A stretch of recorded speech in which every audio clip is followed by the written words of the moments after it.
بسم اللہ الرحمن الرحیم۔ اللہ تعالیٰ نے قرآن مجید میں ماہ رمضان کے حوالے سے فرمایا تھا کہ ایام معدودات، یہ چند گنے چنے دن ہیں، اور آپ دیکھ رہے ہیں کہ یہ گنے چنے دن کس قدر تیزی کے ساتھ گزر رہے ہیں۔ ایک عشرہ ختم ہو چکا تھا اور دوسرا عشرہ اپنے انتہا کی طرف بڑھ رہا ہے، اور اس کے بعد تیسرا عشرہ جس میں اعتکاف کیا جاتا ہے اس کا آغاز انشاءاللہ کل سے ہونے والا ہے۔ چونکہ اعتکاف حضور نبی کریم علیہ السلام کی جو عطا کردہ تعلیمات ہیں ان میں سے ایک تعلیم اور عبادات میں سے ایک عبادت اعتکاف ہے، جس کا تعلق ماہ رمضان کے ساتھ ہے۔ جس طرح اللہ نے قرآن مجید کے اندر روزوں کے بارے میں فرمایا تھا کہ تم پر روزے فرض کیے گئے جس طرح تم سے پہلے والوں پر فرض کیے گئے، یعنی روزہ بھی پہلی امتوں میں موجود تھا اور ہم پر بھی لازم کیا گیا، اعتکاف بھی پچھلی امتوں کے اندر موجود تھا اور ہمارے لیے بھی آقا کریم علیہ السلام کی سنت بنایا گیا۔ اللہ پاک نے قرآن مجید میں حضرت ابراہیم اور حضرت اسماعیل علیہ السلام کو مخاطب کرتے ہوئے فرمایا تھا انطہرا بیتی للطائفین والعاکفین والرکع السجود، کہ میرے گھر کو پاک اور صاف رکھیں، طواف کرنے والوں کے لیے، اعتکاف کرنے والوں کے لیے، رکوع کرنے والوں کے لیے، سجدہ کرنے والوں کے لیے۔ جس طرح حرم کعبہ کا طواف کرنا عبادت ہے، رکوع و سجود کرنا عبادت ہے، ایسے ہی اللہ نے اعتکاف کو بھی عبادات میں شامل فرمایا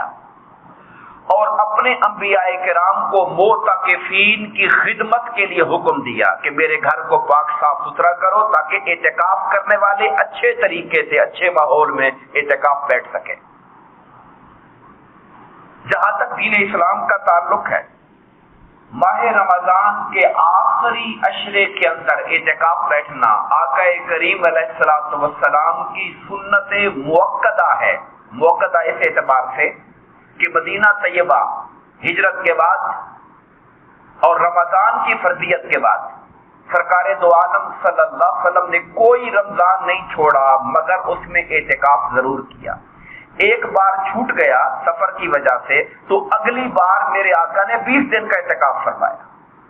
اس سے معلوم ہوتا ہے کہ آپ نے چھوٹنے والے اعتکاف کے اوپر بھی توجہ فرمائی اور پھر اگلے سال میں 10 دن کا نہیں کیا بلکہ 20 دن کا کیا۔ اعتکاف مسلمانوں کے لیے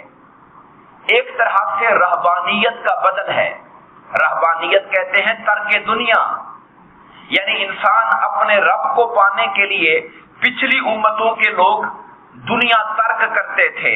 یعنی شہروں کی رہائش چھوڑ دینا، کاروبار چھوڑ دینا، جنگلوں میں، پہاڑوں میں، غاروں میں بیٹھ کر اپنے رب کو منانے کی جد و جہد کرنا۔ یہ خیال کچھ نیک روحوں کے دل میں ہمیشہ رہتا ہے کہ یار میرا جو مالک اور مولا رب ہے میں اس کی معرفت حاصل کروں، یہ خیال تو بندے کے دل میں آتا ہے۔ اس خیال کے لیے پہلے لوگ راہب بن جایا کرتے تھے۔ راہب دنیا چھوڑ کے خدا مست ہو گئے اور جنگلوں میں اور پہاڑوں میں چلے گئے۔ ہمارے دین اسلام نے، چونکہ یہ پوسٹ پریکٹیکل دین ہے، دنیا کا آخری نظام ہے، اس کے بعد کوئی اور دین، کوئی اور شریعت نہیں آنی، آقا کریم علیہ السلام نے ترک دنیا کو پسند نہیں فرمایا، لیکن کہا وہ جو ترک دنیا کی لذتیں ہیں تم انہیں اعتکاف بیٹھ کر حاصل کر سکتے ہو۔ وہ جو اللہ سے ملاقات کا جو شوق ہے، اس شوق ملاقات الہی کو تم اعتکاف بیٹھ کر حاصل کر سکتے ہو۔ یوں کہیے کہ جو کچھ پچھلی امتیں دنیا چھوڑ کر حاصل کرتی تھی، میرے آقا اللہ پاک نے حضور کی برکت سے ہمیں اعتکاف کے اندر وہ درجہ عطا فرما دیا۔ اعتکاف کس چیز کا نام ہے؟ اللہ تعالیٰ کے قرب کے حصول کے لیے اس کے در پہ آ کے بیٹھ جانا۔ بڑی عاشقانہ عبادت ہے، بڑی محض محبت کی عبادت ہے۔ جس طرح کوئی اپنے محبوب، اپنے مطلوب کو پانے کے لیے کسی کے گھر کے باہر جا کے بیٹھ جائے اور کہے جب تک آپ میری جھولی نہیں بھریں گے میں نہیں جاؤں گا،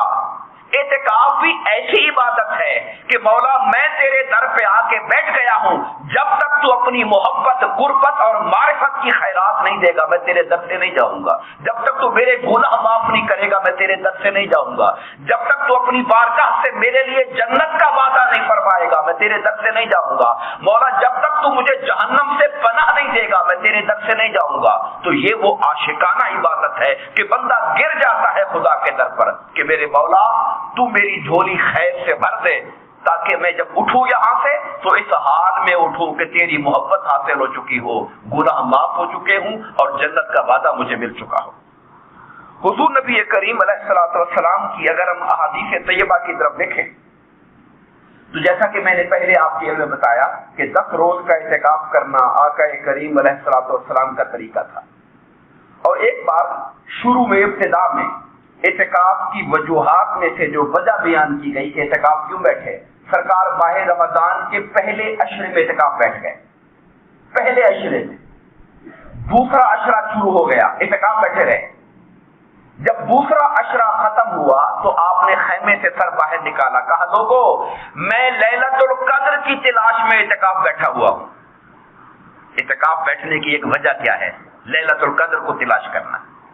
میں لیلۃ القدر کی تلاش میں اعتکاف بیٹھا، پہلا عشرہ بیٹھا، دوسرا عشرہ بیٹھا، پھر میرے رب نے مجھ پر ظاہر فرمایا کہ وہ جو لیلۃ القدر ہے اللہ نے ماہ رمضان کے آخری عشرے میں رکھی ہوئی ہے۔ یعنی میں تلاش میں بیٹھا ہوا تھا، رمضان کے پہلے دن سے بیٹھ گیا تھا، رب کائنات نے مجھ پہ ظاہر فرمایا، یہ آقا نامدار کی رحمت ہے امت کے لیے کہ پورا مہینہ تو نہیں بیٹھ سکیں گے، چلے ماہ رمضان کے آخری عشرے میں ہی وہ جو عظیم خزانوں والی رات ہے، 1000 مہینوں سے افضل رات، اس کو تلاش کر لیں۔ اور پھر ساتھ ہی فرمایا کہ مجھے دکھایا گیا تھا لیکن بھلوا دیا گیا، مجھے ایسے لگتا ہے کہ وہ رات ہوگی جس کے بعد اگلا دن جب نکلے گا تو بارش ہوئی ہوگی۔ میں نے سمجھا، مجھے نظر آیا کہ میں نے کیچڑ میں سجدہ کیا ہے، اور صحابہ کرام کہتے ہیں کہ وہ دن آیا صبح کا جب بارش ہوئی اور میں نے سرکار کے ماتھے پر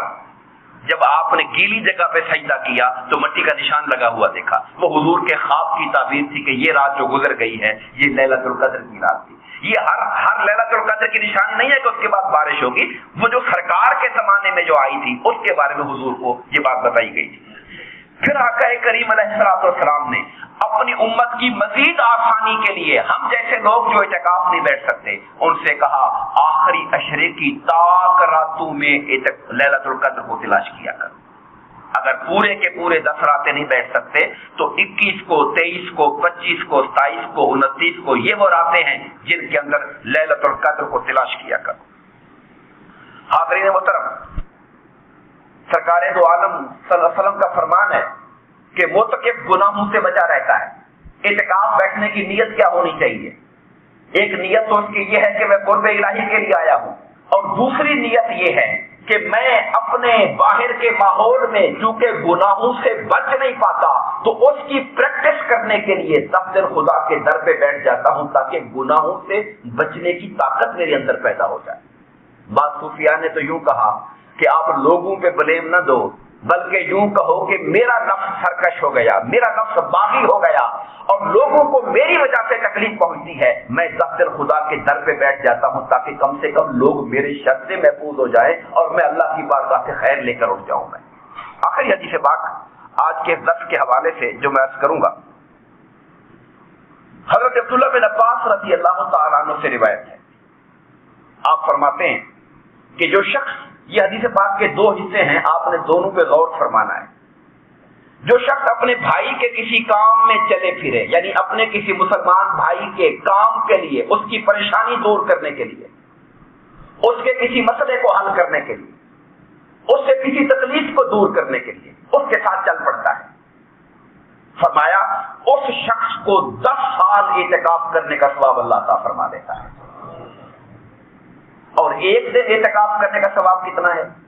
فرمایا جو شخص ایک دن کا اعتکاف کرتا ہے اللہ کی رضا کی خاطر تو اللہ تعالیٰ اس کے اور جہنم کے درمیان 3 خندقیں پیدا کر دیتا ہے، اور ایک خندق اتنی ہے کہ زمین سے لے کر آسمان تک کا فاصلہ اس کے اندر ہوتا ہے۔ زمین سے آسمان تک کے فاصلے کی ایک خندق ہے، اللہ 3 خندقیں بنا دیتا ہے اس بندے کو جہنم سے بچانے کے لیے جو ایک دن کا اعتکاف بیٹھتا ہے۔ یہ فضیلت ایک دن کے اعتکاف کی ہے، مگر حیرت کی بات یہ ہے کہ جو اپنے مسلمان بھائی کی تکلیف کو دور کرنے کے لیے چل پڑتا ہے، اللہ اسے 10 سال کا اعتکاف کا ثواب عطا فرما دیتا ہے۔ یہ دونوں باتیں قابل غور ہیں۔ عبادات کا اپنا زور ہے، نوافل کا اپنا اس کی ترجیحات ہے، اس کی اپنے ثواب ہے، اجر ہے، مگر اللہ کے بندوں کی پریشانیاں دور کرنا، ان کی تکالیف کو دور کرنا، اس کا ثواب اللہ نے اعتکافوں سے بھی بڑھ کر رکھا ہوا ہے، بشرطے کہ اللہ کی رضا اور خلوص دل کے ساتھ کیا جائے۔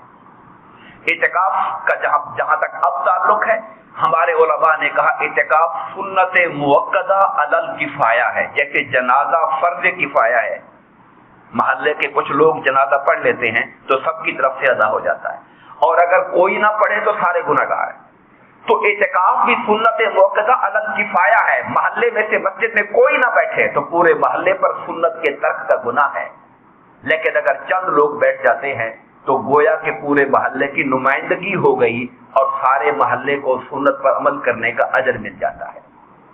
اعتکاف کے جہاں تک مسائل کا تعلق ہے، میں اس کو ڈسکس اب نہیں کرتا، جو لوگ اعتکاف بیٹھیں گے ان کی دلچسپی اور ان کی خواہش پر اگر وہ چاہیں گے تو ڈسکس کر سکیں گے مسائل کے حوالے سے۔ ہم دعا کرتے ہیں کہ رب کائنات ہمیں اپنی عبادت میں، اپنی بندگی میں، اپنی بارگاہ کے قرب کے حصول کے لیے جو اعمال صالحہ ہیں انہیں بڑھ چڑھ کر بجا لانے کی توفیق عطا فرمائے، آمین۔ وما علینا الا البلاغ۔